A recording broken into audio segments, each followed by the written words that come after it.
Hello, everyone. Welcome in. Today, I want to do something a little different. I wanted to talk about a competitive match that I had. Oh, it was a while ago. This was when Gen 1 Ubers was on the ladder. I think this was in December. And I fought a match against another YouTuber who I really admire, honestly. And so, in no way am I trying to dog him or anything, but basically, his name's Gambler Keegan. What I like about Gambler Keegan is that he plays with bad teams all the time. If you're familiar with his channel at all, if you're not, give him a shot. I mean, if you like Gen 1 competitive, I mean that's really what he does on his channel. He'll play some Gen 1 stuff, and I know I've seen him play Gen 3 randoms, I think even, but anyways, I think he's cool. He has 905 subs, which compared to me is like a person with 100,000 subs compared to him. If like, if you're looking at the opposite direction. So compared to me, Gambler Keegan is an absolute massive silver button YouTuber. But I've always enjoyed his stuff, and I think what I like most about his commentary is that basically he plays on his own terms, and that's how I like to play Pokemon. I don't like playing perfectly meta like everyone is expecting you to, and that's just not fun for me. So, but anyways, we came across the ladder on the in Ubers, and I was thinking, well, I might get crushed here. He's a really good player, but I end up making the match really close. But anyways, if you look at these four on screen, well, you only see three, starting with Mew, Tauros, Zapdos, and Porygon. These four Pokemon were on every single one of my teams, and here's the thought process. As you can see, I don't have a Mewtwo. I don't like playing with Mewtwo. So Mew has to take out Mewtwo with Explosion. That is my only Mewtwo check.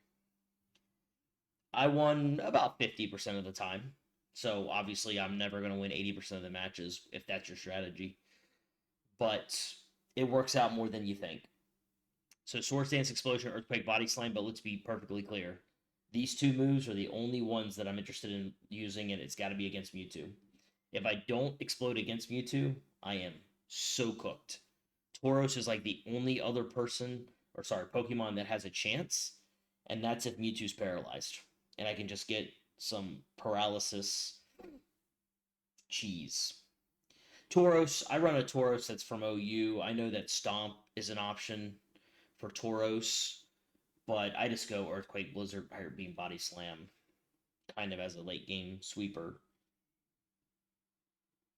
I I know Tauros is not as good in Ubers as he is in OU by any chance, thanks to Mewtwo and Chansey and Snorlax having a lot more prominence. But I enjoy using Tauros still, and I really just kind of have to just react with Tauros, and that's how it goes. With Zapdos, I found that Zapdos is like my best one-on-one against Chansey because of Drill Peck.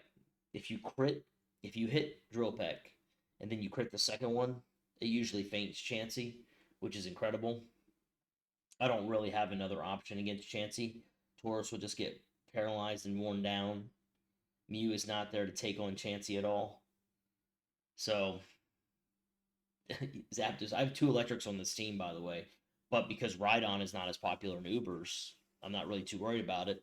He's all over the place in OU, so you have to be careful.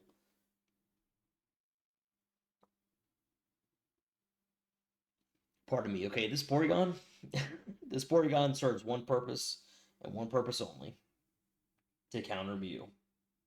Mew's on every team. Mewtwo's on every team. Mew's on every team. And Tackle has 56 power points. So basically, Mew cannot paralyze Porygon 2 with Body Slam. If Mew is running Swords Dance and either Explosion or Soft Boiled and then Earthquake Body Slam, like this is a common set, sometimes maybe they drop Body Slam and put on Hyper Beam. If Mew has. Basically, if Mew does not have Thunder Wave or Thunderbolt or Thunder, Mew cannot paralyze Porygon. And once I put a Reflect up, even a crit will not matter. I will just recover all day long because I do have Thunder Wave. So I will paralyze Mew, and basically Porygon's job is there to just stall out Mew's PP. It's not amazing strategy, but it is fun. It is trolly, and I think it's something that might make Gambler Keegan proud. Maybe, maybe not. I'm not trying to make a terrible game out of Pokemon or kind of like laugh at it, but it's fun to play on your terms. Rounding out the team here, I tried a couple other. I had more success probably with like Alakazam and Gengar, but Jolteon's goals, Thunder Wave, the lead, maybe throw some sand attacks out. Pen missiles for like Executor. You get that great damage on Executor, especially if you can crit. Gives you a prayer against Mewtwo, but really Jolteon's here is just to annoy. Lapras, same kind of thing. Confuse Ray. If you can confuse a Pokemon that's paralyzed, it kind of puts things in your position better. Having Blizzard's always nice though, because you can get a freeze, which is a free KO. I don't have a fire move on this entire team, so basically any freeze from Blizzard automatically equals a KO. So, but this is the squad. There's nothing special about them. I just kind of threw together some pieces. Basically, Porygon and Mew are the two most important because Mew handles Mewtwo and Porygon handles Mew on the other team, which are their two best Pokemon. Well, Chansey's probably the third or fourth best Pokemon. That's what Zapdos is for. And then like kind of dealing with Snorlax, it's just kind of I just use an assessment like a variety of things to deal with Snorlax. So there you have it. Okay, we've talked long enough. We'll go ahead and get into the match here now. The volume is going to be a little loud, probably, so I'm not going to try to talk over myself playing. I'll just pause when I want to make comments. So you guys enjoy the battle, but I will pause and we'll make comments as we go.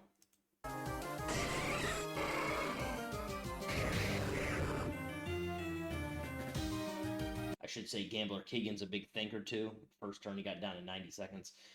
Basically, I was trying to paralyze this Tauros to start the game. Would have been great for me, but Electro comes out. Electro's a really tough matchup because fast, has explosion, can paralyze everything, and doesn't have terrible special either, so Electro's Thunderbolt is quite nice. But anyways, let's see what happens here.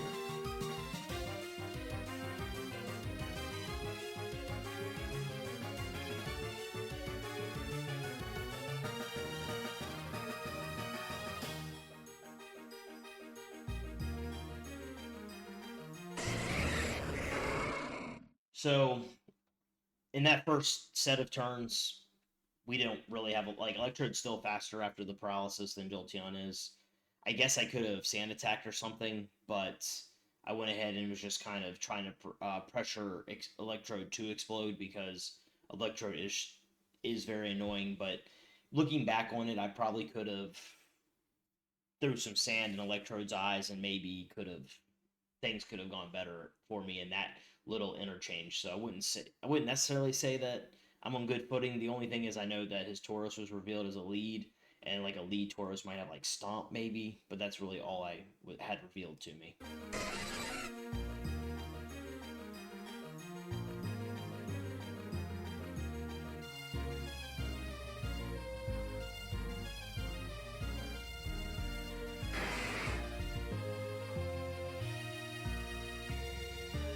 Had a feeling that a Hyper Beam might have been coming, so I just thought a change of pace. Basically, Zapdos is going to be creamed by a Hyper Beam at that level.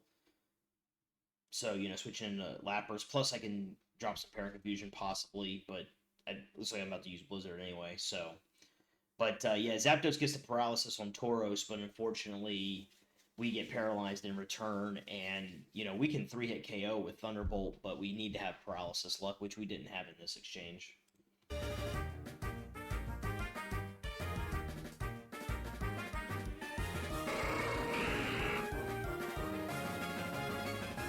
Dodge Hypnosis there, very clutch. And him running Lapras as well is pretty cool. I didn't see that many Laprases on the ladder, and we both have it, so that's pretty cool. Our goal was to just drop a confusion. Obviously, someone's going to have to be slept on our team still. He's down to 4 Pokemon, we have 5.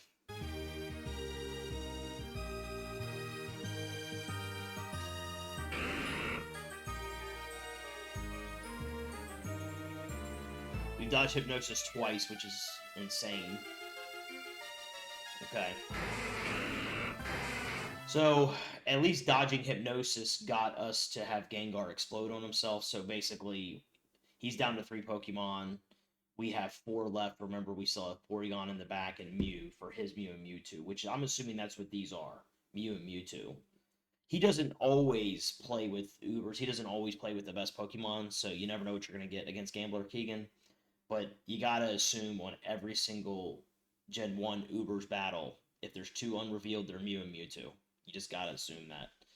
And so we still have our counters for Mew and Mewtwo in the back. We also have Tauros. And then we have a weakened Zapdos, so.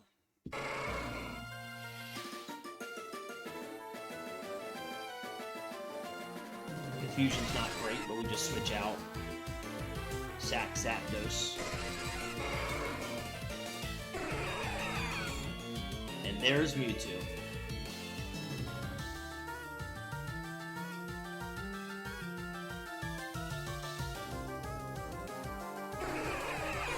So right there, that was incredible luck because we got the critical hit and paralysis on Mewtwo, and we got the paralysis activated.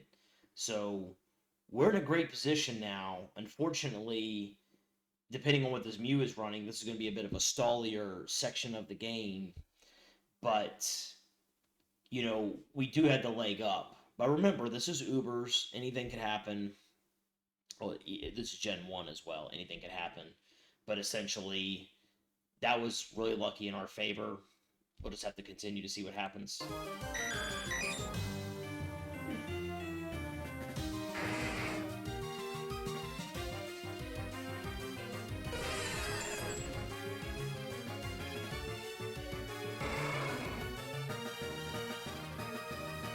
Lapras having Sing really stunk because it takes Mew out of the matchup now. You know, Mew, if we can KO Mewtwo via other means, Mew is like a free explosion, basically, on another Pokemon other than Gengar or Rhydon. And so Mew can be played differently. I'm so used to that not happening.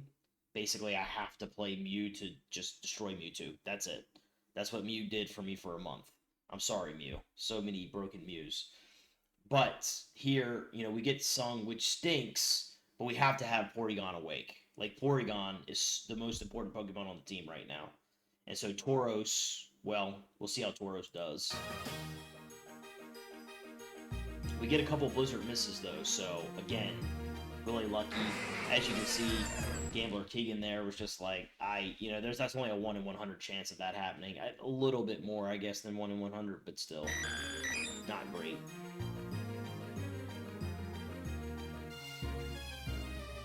And we drop a paralysis on Mew.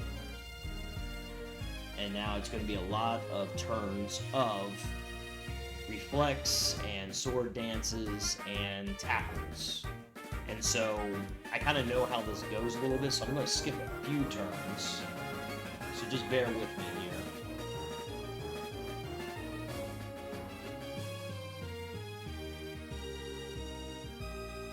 This is basically going to be me tackling and recovering when I need to, and Mew is going to soft boil when he needs to, and he's going to try to use Earthquake and Body Slam, but it's not really going to work much, so...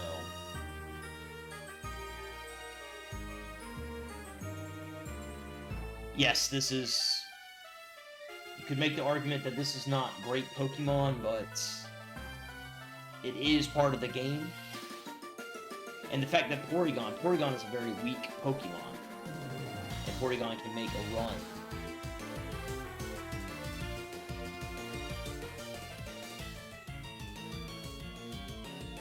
So let's keep skipping ahead a little bit.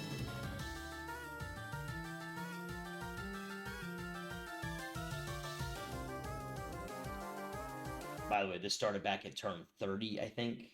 Turn 30. Now we're at 82. I've used up 29 recovers, a bunch of tackles. He's out of body slams, has 10 earthquakes left. So we have to, if we install these 10 earthquakes, that would be huge.